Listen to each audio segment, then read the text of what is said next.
Halo teman-teman sobat sehat, selamat datang di GKAN Channel. Bagaimana kabar kalian hari ini? Semoga kita semua selalu sehat ya. Teman-teman sobat sehat, pada kesempatan kali ini kita akan belajar bersama tentang sebuah penyakit pada sistem saraf yang sering kita alami. Apalagi bagi kita yang memiliki hobi bermain game ataupun kita yang melakukan aktivitas berat setiap harinya. Jadi pada video kita kali ini, kita akan membahas tentang apa itu carpal tunnel syndrome atau CTS. Apa saja faktor resiko dan penyebabnya? Apa saja gejalanya? Dan bagaimana cara mencegahnya? Jadi tanpa berlama-lama, mari kita simak videonya.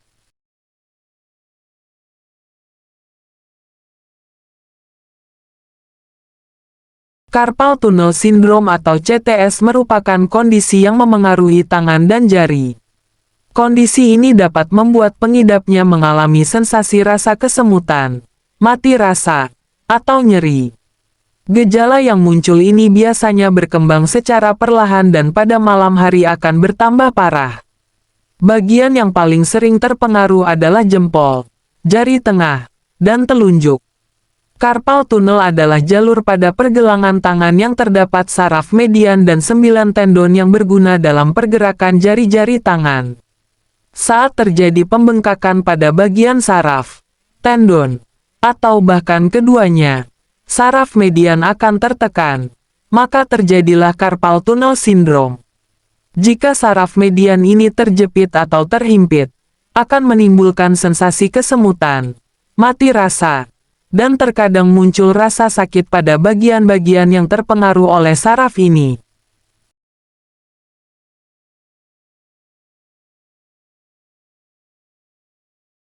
Carpal tunnel syndrome umumnya terjadi pada wanita.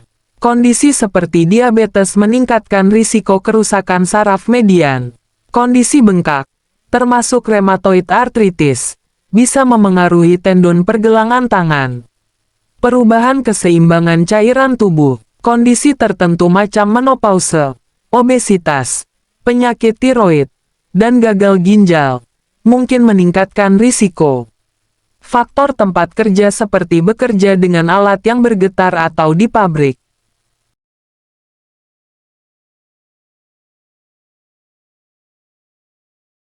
Carpal tunnel syndrome dapat terjadi karena saraf median tertekan atau terhimpit. Tetapi penyebab tertekannya saraf ini belum diketahui secara pasti.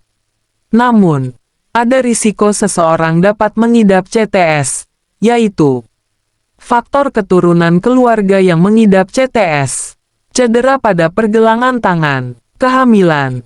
Hampir setengah dari wanita hamil mengalami CTS. Pekerjaan berat dan berulang-ulang dengan memakai tangan, seperti mengetik tanpa henti. Kondisi medis lain, misalnya rheumatoid arthritis dan diabetes, terlalu lama dalam penggunaan ponsel, seperti terlalu lama bermain game.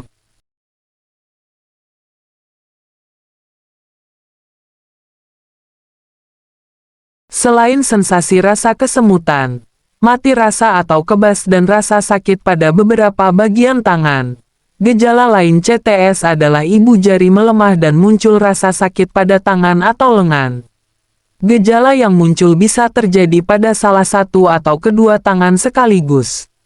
Namun, pada kebanyakan kasus, CTS akhirnya memengaruhi kedua tangan.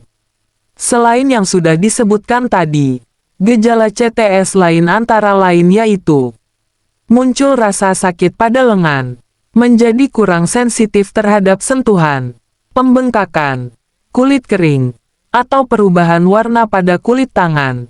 Kemampuan jari atau tangan yang terpengaruh oleh CTS akan berkurang, seperti mengancingkan baju, mengetik, atau mengangkat sesuatu dengan jari.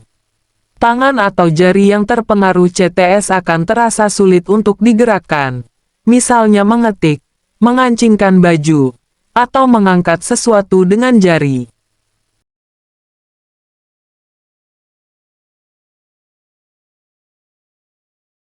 Diagnosis CTS bisa dilakukan dengan pemeriksaan fisik pada tangan dan pergelangan, serta mengajukan beberapa pertanyaan yang berkaitan dengan gejala yang dialami. Dokter pada umumnya akan melakukan penekanan lembut pada daerah saraf median di pergelangan tangan. Selain itu, dokter mungkin akan meminta untuk mengangkat pergelangan tangan sampai di atas kepala, dengan posisi pergelangan tangan tertekuk ke dalam fleksi. Pengidap CTS biasanya akan merasa mati rasa, kesemutan, atau nyeri pada saat dokter melakukan pemeriksaan ini. Namun, untuk mendiagnosis CTS, dokter akan menyarankan beberapa pemeriksaan lain, seperti tes darah, elektromiografi atau studi konduksi saraf, pencitraan dengan ultrasonografi.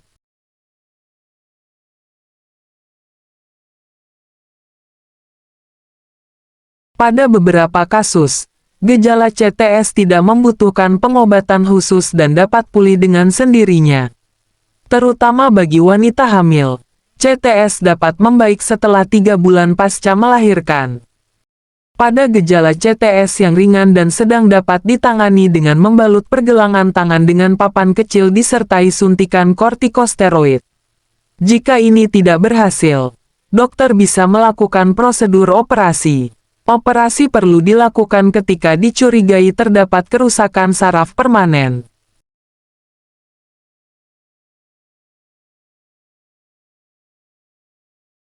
Tidak ada cara yang pasti untuk mencegah CTS. Namun, kamu bisa mengurangi stres dan ketegangan pada tangan dan pergelangan tangan sebanyak mungkin, untuk mencegahnya menjadi lebih buruk. Pencegahan CTS bisa dilakukan dengan cara meregangkan tangan dan jari-jari. Dimulai dengan cara sederhana seperti mengepal lalu membuka tangan dan mengarahkannya hingga lurus. Ulangi 5-10 kali. Selain peregangan, kamu juga bisa mencegah CTS dengan cara menjaga postur tubuh. Postur tubuh yang buruk dapat menyebabkan badan bungkuk yang bisa memperpendek otot leher dan bahu, memicu saraf leher yang stres, serta memperburuk masalah pergelangan tangan. Jadi, itu adalah sedikit informasi tentang carpal tunnel syndrome. Semoga informasi ini bermanfaat bagi kita semua. Apabila ada dari teman-teman sobat sehat yang ingin menanyakan suatu pertanyaan, jangan lupa tinggalkan pertanyaan kalian di kolom komentar. Jangan lupa untuk klik tombol like apabila kalian menyukai video ini. Dan jangan lupa untuk tekan tombol subscribe untuk mendapatkan informasi seputar dunia kesehatan lainnya. Sampai bertemu di video berikutnya.